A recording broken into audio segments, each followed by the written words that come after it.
Story 1. The forest, vast and unforgiving, seemed to echo with a chorus of ancient whispers as I, old Greg, gray-haired and time-worn, ventured deeper into its heart. There's a certain stillness in these woods, one that's unsettling yet familiar, like an uninvited guest who never leaves.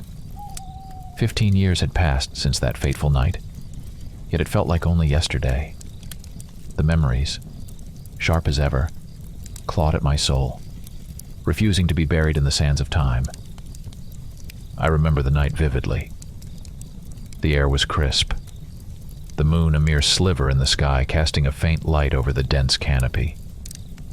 I was out hunting, a routine that once brought me peace, but that night the forest felt different, as if it was holding its breath, waiting for something sinister to unfold. And unfold it did, in the most horrific way imaginable. My return home was met with a sight no man should ever witness. The door to my cabin was ajar, creaking softly in the night breeze. Inside, the remnants of my life lay in ruin, torn apart by an entity born from nightmares. It was a werewolf, a creature of dark folklore, yet there it was, as real as the grief that consumed me. My family, my joy, the very essence of my being, all snatched away by this monster of the night. For years I tried to escape the memories, to drown them in the mundane routines of life, but some wounds never heal. They fester, growing into obsessions that consume the soul. The tragedy of that night became my cross to bear, a relentless reminder of what I had lost. Now, as I trudged through the underbrush, each step was a painful echo of the past. I had nothing left but this hunt, this quest for vengeance that had gnawed at the edges of my sanity. I was no longer just a man. I was a hunter of monsters, both real and those that lurked in the shadows of my mind. The forest seemed to watch me, its ancient trees standing like silent sentinels. Every rustle in the undergrowth, every snap of a twig underfoot, heightened my senses. The monster was out there somewhere, biding its time, but I was patient. I had become the embodiment of the hunt, my life dedicated to finding and destroying the creature that had turned my world into an endless night. As the first light of dawn filtered through the trees, casting eerie shadows on the forest floor, I paused. The weight of my rifle in my hands was a familiar comfort, a reminder of the purpose that drove me. The werewolf, my nemesis, was more than just a beast. It was the embodiment of the darkness that had swallowed my life. I closed my eyes for a moment, letting the sounds of the forest wash over me. The journey ahead was fraught with danger, both physical and mental, but I was ready. I had to be. For in the depths of these woods lay not just a monster, but the chance for redemption, for peace. And so, with a heart heavy with memories and a resolve as unyielding as the ancient trees around me, I ventured on into the heart of darkness. As I ventured deeper, memories surfaced unbidden, piercing through the veil of time. Once, my home was a haven of laughter and love, a sanctuary where my children's giggles echoed through the halls, and my wife's tender smile was the sun that brightened our days. I can still see them, my little ones, their faces alight with joy, chasing each other in the yard under the benevolent gaze of the summer sun. Their laughter was a melody that filled the air, weaving a tapestry of happiness that seemed unbreakable. And there, amidst that picture of bliss, stood my wife, the cornerstone of our family. Her eyes sparkled with unspoken love as she watched over us, her smile a beacon of warmth in our lives. Our home was more than just walls and a roof. It was a cocoon of peace, a place where the aroma of freshly baked rolls lingered in the air, a testament to my wife's loving hands. Family dinners were a sacred ritual, a time when we came together, savoring each meal as if it were a precious gift. But that idyllic life was shattered, torn asunder by a nightmare made flesh. The werewolf, a dark, malevolent force, invaded our sanctuary, turning our haven into a hellish landscape. I lost them that night, my wife, my children. Their screams, intertwining with the beast's howls, created a symphony of terror that haunts me still. In a blind rage, fueled by despair and heartache, I confronted the monster. I remember the struggle, fierce and brutal. The creature, a towering mass of fur and fangs, was a relentless force. But driven by my agony, I managed to wound it. I took one of its eyes, a small victory in a war I had already lost. I plunged a knife into its belly, feeling its hot blood on my hands. But the beast fought back with equal ferocity, leaving me crippled, my body as broken as my spirit. Neighbors found us later, my lifeless family and I barely clinging to life. The doctors saved me, pulling me back from the brink of death. But what they couldn't heal was the gaping wound in my soul. The months of recovery were a blur, each day a torturous reminder of what I had lost. No medication could numb the pain. No amount of time could erase the scars that marred my heart. And so here I am, in these haunted woods, a man driven by a singular purpose, to avenge my family. The werewolf must pay for what it took from me. Each step I take is a step closer to the monster, a step towards the closure I so desperately seek. I am no longer just a hunter. I am a father and a husband seeking justice in a world that has shown me the cruel face of fate. The werewolf, my nemesis, is out there, and I will find it. I must. Of course, I'd gone to the police many times. I'd told them about that night in great detail, about the way the werewolf's eyes glittered in the dark, about the ferocity of our fight. But my words, filled with truth, fell on ears that were closed to the possibility that such nightmares could be real. The police, men and women bound by logic and reason, could not fathom a world where creatures of folklore roamed. To them, my tale was nothing more than the ramblings of a man broken by loss. They dismissed my pleas, suggesting what I already knew. A wild animal, not a monster of myth, was to blame. Undeterred, I sought understanding elsewhere. I reached out to friends, relatives, and even acquaintances who might harbor a belief in the extraordinary. I spoke to rangers, those familiar with the secrets of the forest, but they all had the same skepticism as the police officers. I saw only distrust and growing weariness about my state of mind in their eyes. I had seen the reflection of doubt, a belief that grief had twisted my reality. My once close friends had begun to drift away, their discomfort evident. Suggestions were made, thinly veiled in concern, that perhaps I needed psychological help, that I should accept the reality of a mere animal attack. The community that had once embraced me now seemed distant, rooted in a fog of misunderstanding. Their evasive glances, their hesitant steps away from me, had spoken louder than words. I was an outcast, a man haunted by a truth that no one else could see. Yet, I knew what I had witnessed. I knew the truth, and I didn't care if they believed me or not. I had to do it myself. There was a werewolf lurking in the depths of the forest, the real killer of my family. Despite the world turning its back on me, I had never ceased in my quest.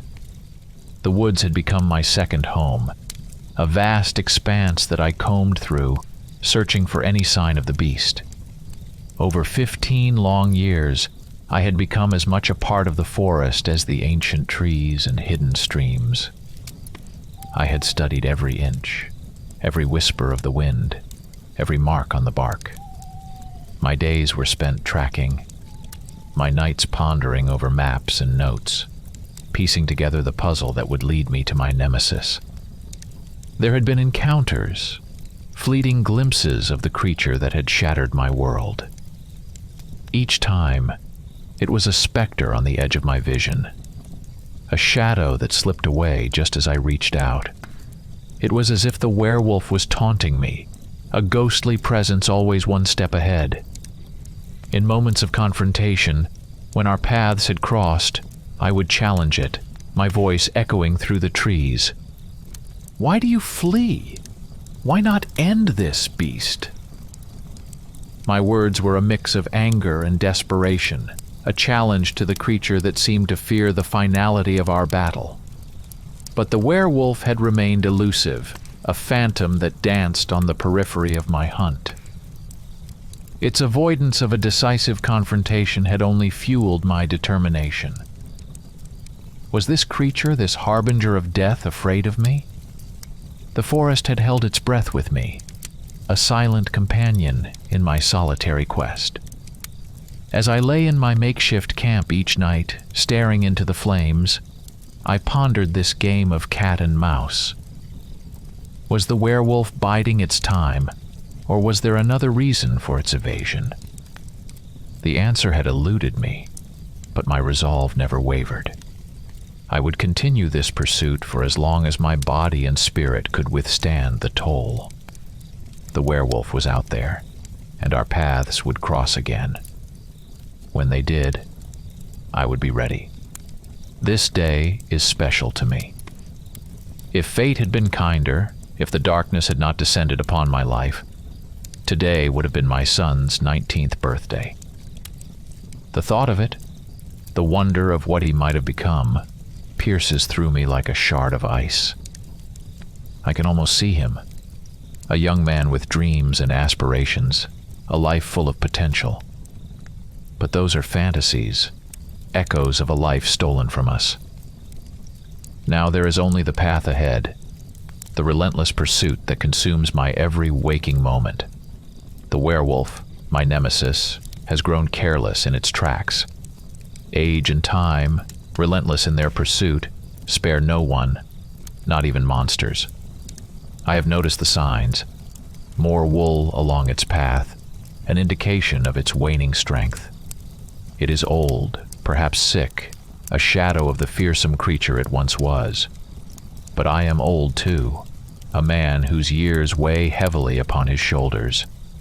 Yet my resolve remains unshaken, my mind as sharp as it was 15 years ago when this quest began. There is a fire within me, fueled by loss and the unyielding need for justice. Soon, very soon, I will catch up with this monster, and I feel like this day is special, and not just because it's my son's birthday.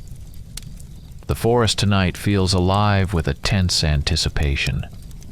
The moon, a low-hanging sentinel, casts elongated shadows that dance with the rustling leaves. Each step I take resonates through the woods, a drumbeat heralding the impending confrontation. The night air is thick, laden with a metallic odor that speaks of proximity. The usual sounds of the nocturnal forest have quieted, as if nature itself senses the nearing climax of this long pursuit. My heart beats a frantic rhythm, a mix of fear and anticipation. Memories of that fateful night, which have long haunted me, now fuel my determination. They are no longer chains that bind me to grief, but a catalyst that propels me forward. As I delve deeper into the heart of the woods, the feeling grows stronger. The werewolf is near. I can sense it. The years of tracking, of learning its habits and movements, have led to this moment. Tonight, the moon seems to shine just for me, illuminating a path that has been shrouded in darkness for far too long. The wind whispers secrets, carrying with it the scent of the creature that has been the focus of my existence for over a decade.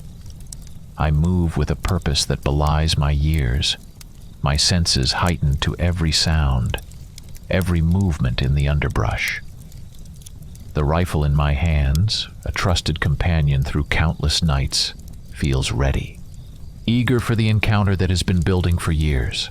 The night is suddenly pierced by a growl in which a primal ferocity could be heard. My fingers tightened around the rifle, a reflex honed by years of anticipation and fear. From the shadows, a figure emerged, immense and terrifying in its presence. The werewolf, a creature of nightmares, stood before me, its eyes alight with a malevolent fire. Time seemed to bend in that moment, stretching into an eternity as we stood there, hunter and hunted, locked in a gaze that spoke of years of pain and vengeance. The werewolf's lips curled into a sinister grin, revealing fangs that glistened like daggers under the moon's cold light. With a speed that belied its size, the creature lunged, its movements a blur, a display of savage grace that was both horrifying and awe-inspiring. I reacted instinctively, the rifle's report thundering through the clearing, a desperate attempt to end the nightmare once and for all. But the werewolf was faster, evading the bullet with an agility that seemed impossible. In the moonlit clearing, our battle unfolded, a dance of life and death that was as old as time itself. Steel met claw, the sound of our struggle a symphony of survival. The creature's breath was hot against my skin, a reminder of the razor-thin line between life and death. Despite the werewolf's formidable strength, I sensed a change. The beast of my memories, the unstoppable force of destruction, was not the same. Age and illness had taken their toll, slowing its movements, dulling its reflexes. This realization ignited a spark of hope within me. The werewolf was vulnerable, and in that vulnerability lay my chance. It was a slim chance, but it was all I needed. My resolve hardened, a determination that had been forged in the fires of loss and grief. I would not falter, not now when the end was within reach. If my bullets failed, my knife would not. And if the knife was lost, I would use my bare hands, my teeth, anything to bring this creature down. Escape was not an option, not for the werewolf, not this time. Our battle raged on, a clash of wills as much as strength. Every blow I landed was a tribute to those I had lost, a silent scream for justice that echoed in the night. The werewolf fought with a desperation that matched my own, a creature cornered with nowhere left to run. I could feel the toll the fight was taking on my body, each movement a testament to the years and the burdens they carried.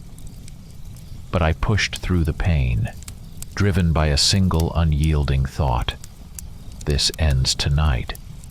Despite the werewolf's debilitating sickness, its power remained formidable. It hurled me aside with a force that belied its weakened state, and I crashed into the underbrush, a tangle of pain and broken resolve. My body screamed in agony from the impact. I could feel the sharp, jarring pain of fractured ribs. My clothes were tattered and soaked with blood. Lying there gasping for breath, a part of me acknowledged the gravity of my injuries. Yet surrender was not a word that found refuge in my heart. With a Herculean effort, I forced myself upright, meeting the werewolf's gaze with an unbroken spirit. There was more than just physical pain. There was a fire within me, a flame that refused to be extinguished. The werewolf circled me, a predator assessing its prey, its growls reverberating through the clearing.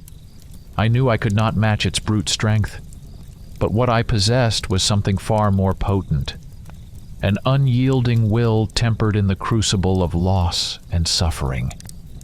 And I was cunning, armed with a knife dipped in poison, a silent accomplice to my desperation. As the werewolf lunged again, I braced for the impact. Its paws struck with a force that sent me hurtling against a tree, the collision tearing open my chest, a warm rush of blood following the searing pain. I was on the brink, teetering on the edge of consciousness. But my resolve did not waver. The beast approached, sensing my vulnerability. It saw me struggling for breath, lying broken and defenseless. But within that broken body lay a mind that was sharp, a spirit that was cunning. As it made its final lunge, I shifted with the last ounce of my strength, evading its deadly jaws and driving the silver blade deep into its side. A guttural howl shattered the night, a sound that was both triumphant and tragic. The werewolf staggered back, blood oozing from the wound, painting the forest floor a dark crimson. This was the moment, the turning point in our deadly waltz.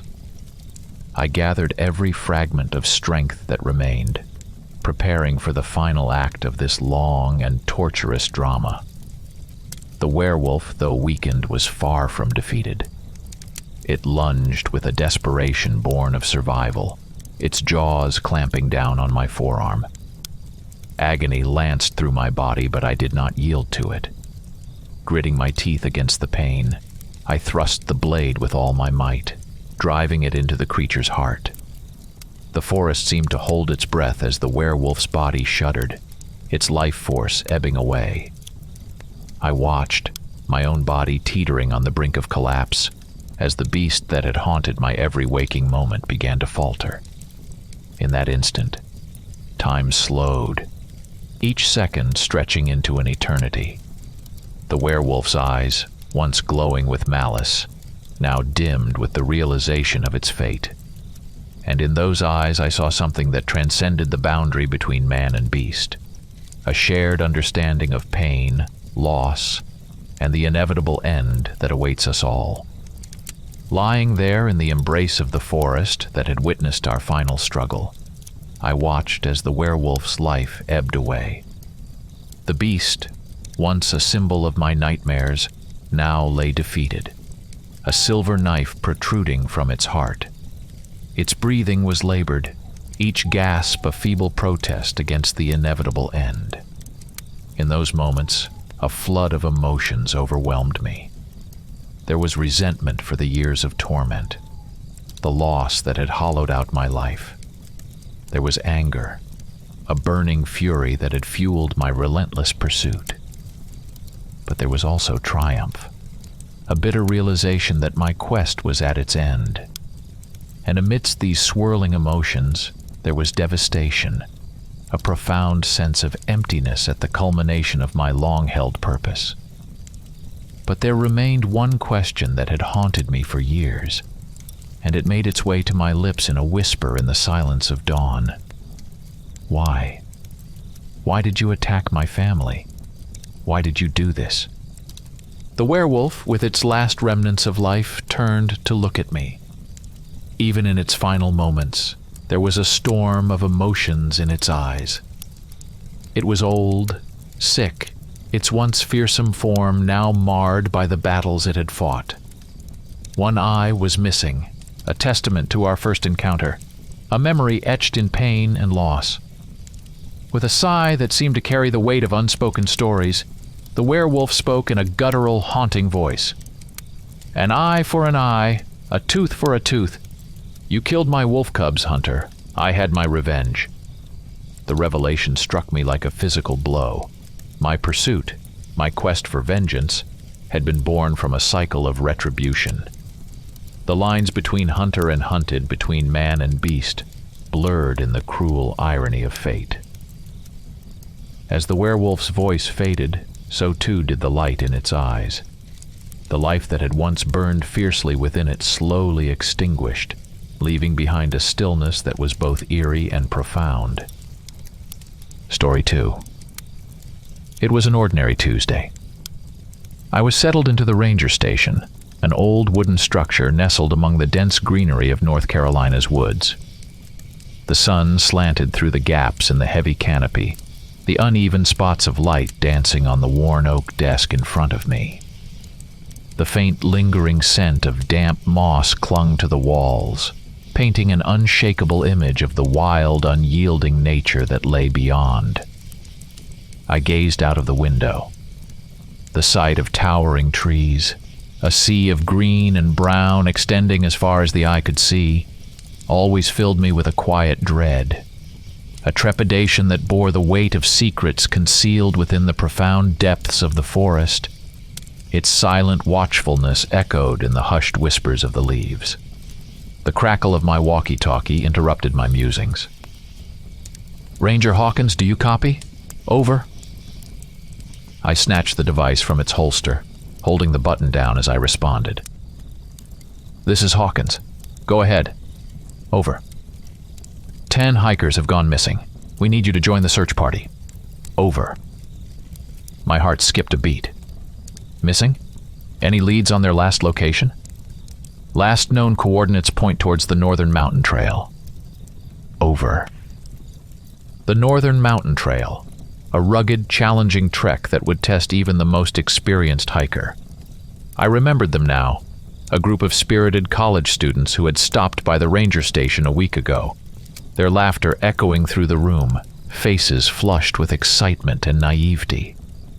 10 of them, bright and beaming, filled with youthful bravado and an eagerness to conquer the wilderness. "All right," I said, trying to shake off the unsettling sensation crawling up my spine. "I'll gear up and head out. Over and out." I pushed back my chair, my worn-out boots thudding against the wooden floors. I paced across the room. The gear hung on the back wall, clean and organized. My headlamp, knife, extra batteries, first aid kit, compass, water purifier, map, and more essentials for navigating the treacherous terrain of the forest. As I gathered the gear, my mind drifted back to the group of hikers. They were so young, full of life and the promise of adventure, the glint of anticipation in their eyes. Yet here I was, tasked with finding them in the belly of this beast we called home. The memories of past search and rescue missions flooded back. Faces of the missing etched in my mind. Their smiles faded into fear and regret. The forest could be merciless, unforgiving, swallowing the unwary in its endless green abyss. Its alluring beauty hid its dangers well, and those who underestimated it often paid the highest price. Securing my gear, I picked up the walkie-talkie once more. "Ranger Hughes, this is Hawkins. I'm heading out. Over." "Copy that, Hawkins. Be careful out there. Over and out." I stepped out of the station, the scent of wet earth filling my nostrils, the chorus of the wilderness resonating in my ears. I started towards the Northern Trail, my heart echoing with silent prayers for those lost souls, hoping that this time we weren't too late.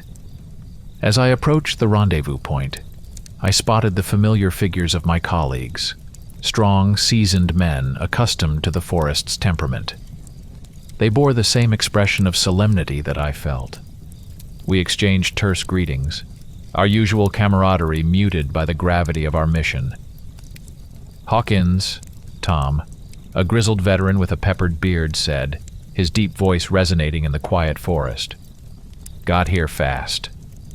"Can't waste time," I replied, meeting his gaze. The others, Brad, Alan, and Ricky, nodded in agreement, their faces grim. We moved in a single file, our steps muted on the soft forest floor. Tom led the way, the map rustling in his grip as he traced the hiker's path. We moved through the thick undergrowth, the morning mist swirling around us, wrapping the forest in an ethereal shroud. It was eerily silent. The usual buzz of the forest quietened as if it too was holding its breath. We continued our search, the only sound being the rustling of leaves under our boots, the occasional crackle from the walkie-talkie, and our rhythmic breathing. After hours of tracking, we found something, a trail that veered from the main path. The oddity was instantly alarming. It led into one of the less explored parts of the forest, an area filled with treacherous terrain and thick foliage. "They left the trail," Brad murmured, squinting at the faint footprints on the moist ground. "But why?" We exchanged uneasy glances. Might be they got disoriented or chased by some animal, Alan suggested, his voice hushed. But we know the wildlife here, Alan. They don't chase humans, not unless threatened, Ricky countered. Maybe they decided on a detour, got a thrill from wandering off the beaten track, I added, knowing the allure of such adrenaline-fueled decisions. Yet my gut churned with unease. Into this part of the forest doesn't seem right, Tom muttered, stroking his beard, eyes scanning the treacherous path ahead. We stood at the edge of the unfamiliar, gazing into the dense undergrowth. The towering trees stretched into the cloud-filled sky, the lower branches laden with moss and creepers. Their trunks were so wide that it would take several men to encircle them. The forest was darker here, sunlight unable to penetrate the thick leafy canopy. A cool wind blew, rustling the leaves, the sound a low whisper among the trees. This is a death wish, and they knew that. The briefing was clear, Brad murmured, unease creeping into his voice. No use speculating. We need to find them, Tom decided. We nodded, each of us carrying our own apprehensions as we embarked on the divergent path the hikers had taken. We trudged on, the weight of the foreboding forest bearing down on us. As we penetrated deeper into the wilderness, the feeling of unease deepened, an intangible chill creeping along our spines. The forest grew denser, the shadows darker, the silence heavier. The air around us was thick with tension, a stillness that almost seemed unnatural. Through the dense undergrowth, we caught a glimpse of something odd, the remains of a camp. We quickened our pace, hearts pounding in our chests. My breath hitched as we drew nearer. On the grass, under the indifferent gaze of the colossal trees, lay a body. A young man sprawled on the dew-dampened grass, his body contorted unnaturally. His eyes were wide open, a look of horror etched onto his face, as though he had seen his worst nightmare come alive.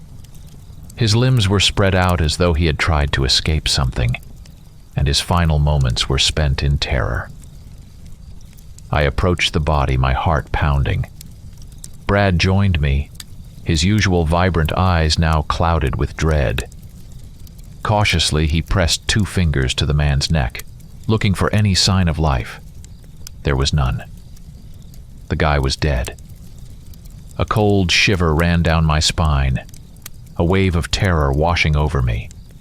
We were all silent, a sense of dread wrapping around us like a shroud. Rousing ourselves, we proceeded to the camp.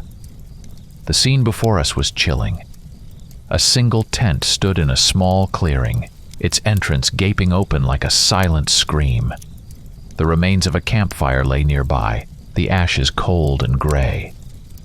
God, what happened here? Ricky muttered, his voice barely audible. The question hung in the air, unanswered. We shared a collective apprehension. This was unlike anything we had ever seen before. Then Alan, who had ventured into the tent, called out in a strangled voice. Guys. His voice drew us towards the tent. Inside, we found another body, a young woman this time. She too wore an expression of sheer terror, her arms curled around herself as though she were trying to protect herself from something monstrous. Her death was as disturbing and mysterious as the young man's. Horror coursed through us. These weren't just unfortunate accidents. This was something sinister, something terrifying. The silence of the forest was deafening, the forest's many eyes watching our every move. The twisted faces of the hikers haunted our thoughts, each of us wondering the same dreadful thought. What unspeakable terror had they faced in their final moments?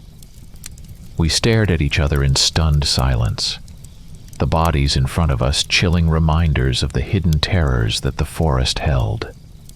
Taking a deep breath, I reached for my walkie-talkie. This is Hawkins.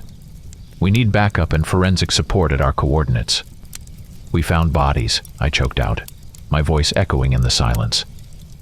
"Copy, Hawkins. We're sending a team right away," came the static-filled reply.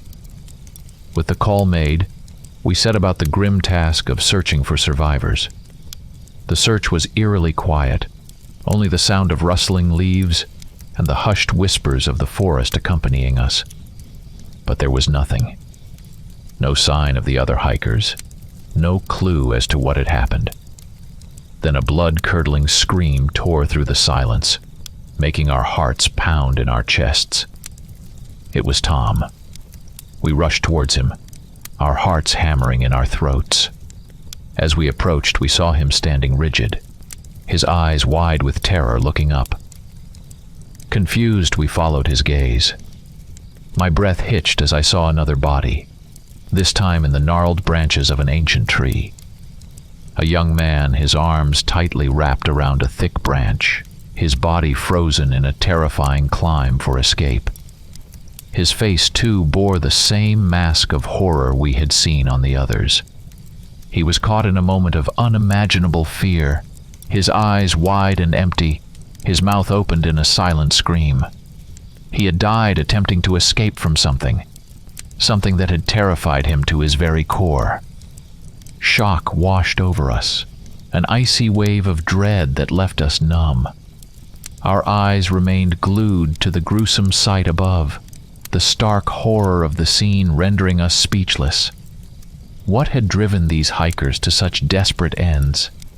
What terror had pursued them, turning their adventure into a nightmare? A sense of foreboding clung to us as we resumed our search, the chilling discoveries echoing in our minds.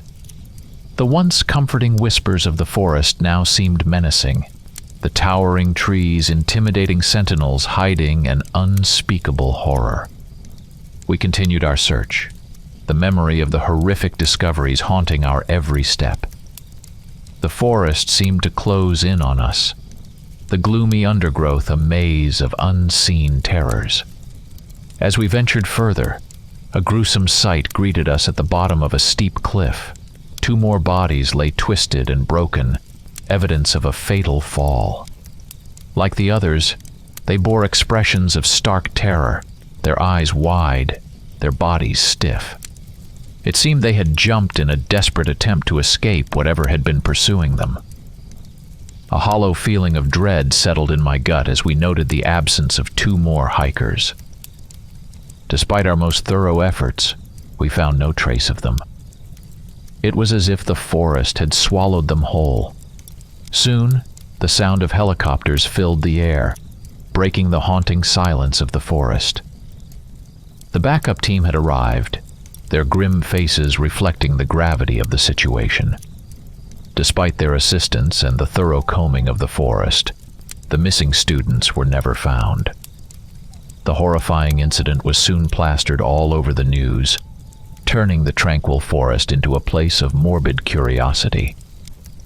The inexplicable deaths of the hikers became a magnet for thrill seekers, paranormal investigators, and conspiracy theorists alike. For them, it was a mystery to be solved, a tantalizing enigma to be dissected and theorized over. But for me, it was a chilling reminder of the unseen horrors that the forest can harbor. The memory of those terrified faces, their eyes wide with horror, their desperate attempts to escape. It was a nightmare that would haunt me for the rest of my life. I was left with more questions than answers and a creeping sense of dread that would forever lurk at the back of my mind, a grim souvenir from the darkest day of my career. Story 3. I've been out of the Ranger Service for 2 years now. Retirement, they call it. A chance to rest the old bones, to stoke the fire in the hearth. Not a campfire under the open stars, surrounded by the comforts of home, my family close by. The grandchildren, rapt with attention, huddle closer to the fireside. I find my eyes drawn to the flickering flames, my mind lost in the memories they conjure. "Grandpa Carl, tell us a story," my youngest grandchild Lily implores, her wide, innocent eyes sparkling in the firelight. A chuckle escapes my lips. "You want to hear about the time your old grandpa used to work the wilds as a ranger, huh?" I ask, knowing the answer. I can see their eager nods, feel their anticipation. I gaze into the fire as the flames dance and the shadows they cast become the trees and creatures of the forest in my mind. "You know, kids," I start, "every forest in this world is a living organism. It's got its own character, its own mood. Sometimes it welcomes you, wraps you in its peace and beauty. Other times it bares its teeth, brings danger, reminds you that you're a guest in its vast wilderness. I see them hanging onto my words, their young minds absorbing, understanding. I was a young man, green as the summer leaves, when I started as an assistant chief ranger in the national park, I recall, a wistful smile crossing my weathered face. I saw many things in those years, both good and bad. It was a calling, not just a job. But one thing, one event from those days, still chills my blood. I pause, glancing around at the faces surrounding me. They're captivated, hushed, waiting for me to reveal the mystery. I let the silence build a moment longer, then continue. It was mid-July, hot as a firecracker, I remember. I was still fresh, maybe a bit overeager, wanting to make a difference, wanting to protect my forest. I inhale the scent of the burning wood, bringing back the memory even stronger. That's when it happened. "And what happened, Grandpa?" My eldest grandson Ben asks, leaning forward, his curiosity piqued. I cast my gaze to the crackling fire again. A log collapses in the fireplace, throwing up a swarm of sparks. A knot tightens in my chest as I remember. I take a deep breath, steeling myself to delve back into the shadows of the past. I know this is just the beginning, the opening of the gates to a memory long held in the abyss of time. "Let's take it slow, kids," I say, a wistful sigh escaping my lips. It's a story that needs its time. I know they are ready for the story, but I also know they are not ready for the darkness it holds. And as I sit there, ready to venture back into the shadowed woods of the past, I realize that perhaps I am not ready either. Those early days in the national park were filled with peace and monotony, a stark contrast to the image I had of an adventurous ranger life. But I was content, ready to learn from my more experienced colleagues. They were good men, grizzled veterans of the wilderness, who welcomed me into their fold, taught me the tricks of the trade, helped me find my footing in the untamed wilderness we were tasked with protecting. Months flew by, and I became more comfortable in my role, more confident in my strides as I patrolled the forest. But as they say, overconfidence can be a dangerous thing. It was on one of these overconfident days, 3 months into my tenure, that I ventured too deep into the woods. I remember it like it was yesterday. The air was heavy with the musk of damp earth, the trees towering above me like ancient guardians. I was alone, the usually comforting silence of the forest suddenly eerie and unsettling. And then I saw it, nestled between towering oaks and shrouded in thick undergrowth, a small hill crowned by a cave. I stood there, a young ranger, facing the mouth of the unknown, a primal pull tugging at me, coaxing me to step closer. I remember the strange attraction, the way the dark void of the cave beckoned me. I could almost hear it whispering my name, but I understood the dangers it could hold. It could be a den of a predatory animal, a shelter to unknown threats. It took every ounce of my willpower to turn back, to leave the mystery of the cave unexplored. Back at the ranger hut, I recounted my discovery to my colleagues. The reaction was nothing I had expected. The jovial atmosphere was replaced by a heavy silence, their faces hardening as I described the cave. Bari, a senior ranger, a man of few words, was the most perturbed. He shot up from his chair, his gruff voice demanding, Did you see any warning signs, Carl? Did you see anything that said you shouldn't be there? I was taken aback by his agitation. No, I answered truthfully. There weren't any signs. Bari's bushy eyebrows furrowed in worry. He paced the room, running his hands through his thinning hair. Finally, he turned to me, his stern gaze drilling into mine. Listen here, boy. You're never to go near that cave again. Do you understand? That part of the forest is strictly forbidden. It's dangerous. But why? I pressed, the mystery of the cave piquing my curiosity even more. Bari sighed, a look of deep sorrow clouding his face. That cave, he began, has been here for centuries. No one knows how deep it goes or what lives within it. All we know is that whoever enters never returns. Man, beast, bird. None who venture in ever come out. The revelation sent chills down my spine, the mysterious cave now tainted with a sinister hue. Avoid that part of the forest, Carl.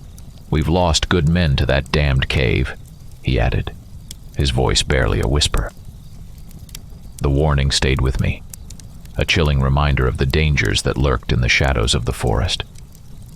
I heeded Bari's advice and never ventured into the forbidden part of the forest. I was a ranger, tasked with safeguarding the wilderness, not awakening the unknown. I kept my distance from the cave, respected the boundary drawn by the forest itself. For years, life continued, tranquil and undisturbed, the forest becoming a second home, my guardian and guide. Time, as it tends to do, swept forward, bringing with it changes that even the stoic forest couldn't resist. The young ranger who once explored the park with awe and trepidation had matured into a seasoned man, entrusted with the responsibility of safeguarding the wilderness I had come to call my home.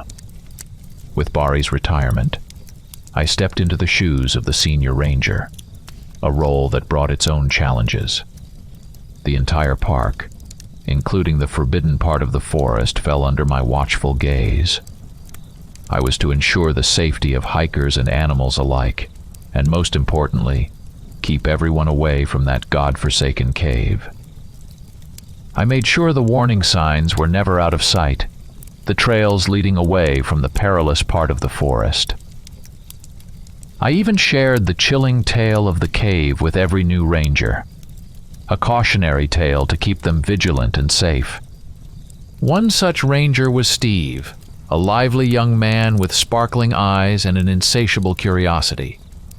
I took him under my wing, shared the wisdom I had accumulated over the years, warned him about the cave, its mysteries and dangers. And then one ordinary day turned into a nightmare. A frantic voice crackled over the radio, announcing that several hikers, along with Steve, had gone missing. My heart sank. The last reported location was dangerously close to the forbidden zone. The anger that boiled within me was as much directed at myself as it was at Steve. I had trusted him, believed that he had understood the danger. But anger wouldn't find them. Anger wouldn't help them. I needed to act, and act fast. Gathering my gear, I steeled myself for the treacherous path I was about to tread. I was venturing into the forbidden part of the forest, an area I had deliberately avoided for years. The moment I crossed the invisible boundary into the forbidden zone, I felt it. A shift in the air, a tangible heaviness that weighed on my shoulders, a silence that hummed with unsaid warnings, a dread that coiled around my heart. It was as if the forest was holding its breath, watching me with unseen eyes. My experienced gaze combed the surroundings, looking for any signs of the missing group. I had a strange sense of déjà vu, the young ranger in me recognizing the unfamiliarity, the dread. But I was not that young ranger anymore. I was the guardian of the forest, and I had a duty to fulfill. Soon I came upon their camp. The abandoned tents flapped in the icy wind, their belongings scattered in disarray. The eerie silence was broken by the rustling of leaves. A wave of unease washed over me. Something had spooked them, something more terrifying than just a beast of the forest. I could feel it in my bones, a cold dread seeping into me. The campsite was too close to the cave, too close for comfort. I found myself drawn towards the dark void of the cave, a familiar dread knotting in my stomach. A part of me wished I could turn back, retreat to the safety of the known. But the ranger in me, the man who had pledged to protect, knew there was only one way forward. With every step, the cave loomed larger, the air grew heavier, the silence deepened. My heart pounded in my chest, a throbbing rhythm of fear and resolve. My eyes roved around the abandoned campsite, looking for signs of a struggle, of any clues about what might have happened. That's when I heard it, a rustling in the underbrush, a sound that set my heart pounding, my senses on high alert. Shadows danced between the trees, the chilling wind whispering secrets into the rustling leaves. Then, out of the gloom, a figure burst out, almost knocking me off my feet. A woman, her hair wild, eyes wide with terror, she stumbled, collapsing at my feet, her breath coming out in ragged gasps. I crouched down beside her, trying to soothe her panicked breathing. Slowly, her gasps subsided, and she began to come around, her terror-stricken eyes finally focusing on me. "What's your name? Where are the others?" I questioned, hoping to get some answers. Her voice trembled as she spoke. "Emily. I'm Emily. We were reporters. We were doing a story on the cave, heard about its secrets. Steve, he guided us here." I could feel my heart sinking with every word she spoke. They had knowingly ventured into the forbidden part of the forest, lured by the allure of the cave's ominous mystery. Emily continued her tale, her voice barely above a whisper. They had started filming near the cave. Then something unexplainable happened. A strange, irresistible pull seemed to draw them towards the cave. Emily had somehow managed to resist, halting at the mouth of the cave while the others were drawn into the abyss. The account of her waiting by the cave chilled me to the core. Her voice shook as she described the screams, the pleas for help that echoed from within. Her friends, Steve, all swallowed by the darkness of the cave. And then there was Steve, pale as a ghost, eyes void of life, beckoning Emily to join him in the cave, his call compelling her, pulling her towards the abyss. She had barely managed to resist, to turn around and run. The fear in Emily's eyes was palpable as she pleaded with me to rescue her colleagues, including Steve. She believed that they were still alive, that there was still a chance to save them. The desperation in her voice, the hope in her eyes, it reminded me of the young ranger I once was. As Emily finished her chilling tale, I couldn't shake off the dread sinking into my gut. I knew the cave's reputation, but hearing her story, it was something else entirely. Despite Emily's pleas, I decided against venturing into the cave immediately. Instead, we returned to the ranger cabin, where I promptly dialed the sheriff, recounting our discovery and Emily's terrifying experience. The dawn found us in the company of the sheriff and a specialist he had brought along. A tiny drone with a remote control and a live camera feed was their answer to our predicament. Emily, still shaken, was left back at the cabin. She needed time to gather herself after her ordeal. Several tense hours later, the drone was all set for its journey into the abyss, while the sheriff, the specialist, and I watched from a safe distance.